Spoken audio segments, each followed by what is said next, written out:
All you Westlife fans in Christchurch will be lying back with a grin on your face after being the first fans in the country to see the boy band last night. And the group is here, if you don't know, touring for the first time, playing gigs throughout New Zealand. And our southern reporter, Juliet McVeigh, the lucky thing, was lucky enough to spend a whole 25 minutes in a room with the young and quite short, apparently, Irish men. She's so tall too, isn't she? And she has condensed those cherished minutes to bring you what she learnt about Westlife.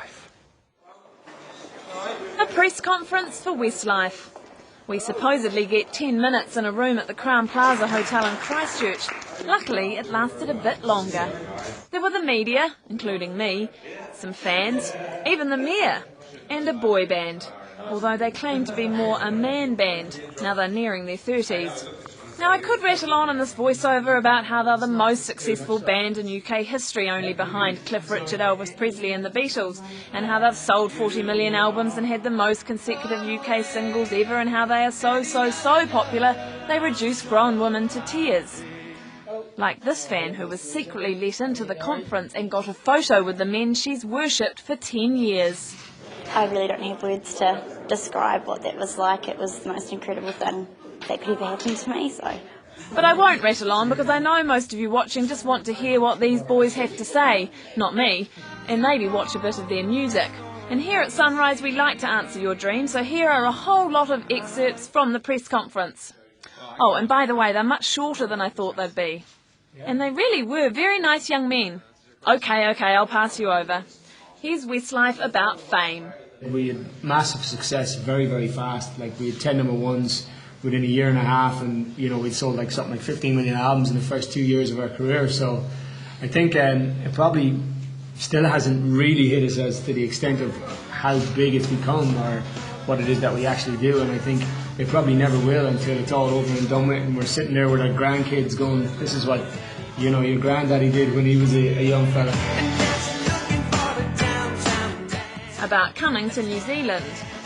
But it is nice to come down to a place where almost nobody recognises you walking down the street. Like, as a band, don't get me wrong, if we all walk together then people see us, but individually, I don't know whether it's people, they don't put two and two together, they look at you and they kind of go, nah, it couldn't be him in Christchurch or whatever. I think we're going to have some sort of a encounter with some Maori welcoming over the next few days, which is going to be exciting. And Christchurch. We went up to, what's it called?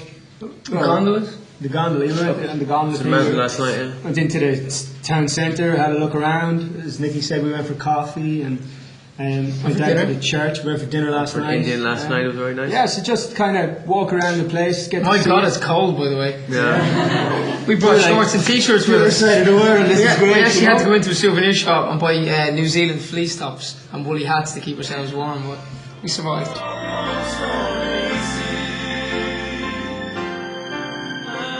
About their fans. There's very few 10-year-olds or 12-year-olds, even 15-year-olds in our crowds. Like, a lot of them that were 15 are now 25. So they're growing up, or they're married, or they're getting married, and their favourite song is "Flying Without Wings," or and you hear all these stories about different people getting married, or they just had a baby and they named them Kean, or There's a couple of girls that clearly have tattoos of their faces on their backs. There's a whole lot of us on the back, like. Yeah, that's a bit creepy. I just feel sorry for the boyfriend, but it's to see her faces. They're actually quite. Most of them are quite a good likeness. Apart from the latest one, we saw a different girl. I think it's the second girl's had her four faces, and the one of Shane doesn't look. I look like I was inflated. About touring. It can be very tough. I mean, this trip, I've twin boys and I've missed my wife's birthday this week. So those little things when you're this far away can get to you. And when you're touring, it can be long stretches. We try to bring them, I think, as many places as possible. But New Zealand is a bit far for 2 1-year-old boys. So yeah, that can be tough. I think for everybody travelling away, can get to you sometimes. Sometimes you can go through, even though you're going on stage every night. That's the up part of it. You could be down all day, sitting in a hotel room with 4 walls, looking at local TV or watching Sky News or CNN or something. And then you get on stage and you kind of lose all inhibitions and you forget about where you are.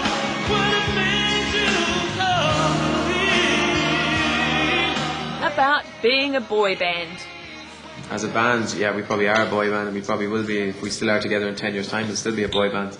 I think it's just a tag that's put up on bands that are boys, I suppose. Parkers. It's like a term really, more than a kind of a name.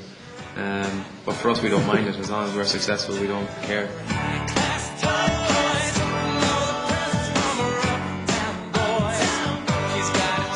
About vanity. These two are probably the vainest of late. He's the one on the calorie buzzer. He's the one that's looking in the mirror.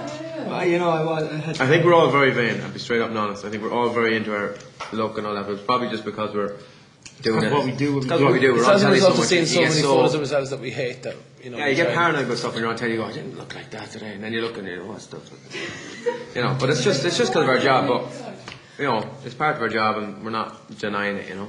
About press conferences and endless publicity. I think press conferences are a weird situation because it's literally very much like, I don't know, it's kind of like the lineup in a, what do you call those things? Usual suspect. Yeah, something like that, you know. No, it's a bit strange because there's everyone sitting there, you know.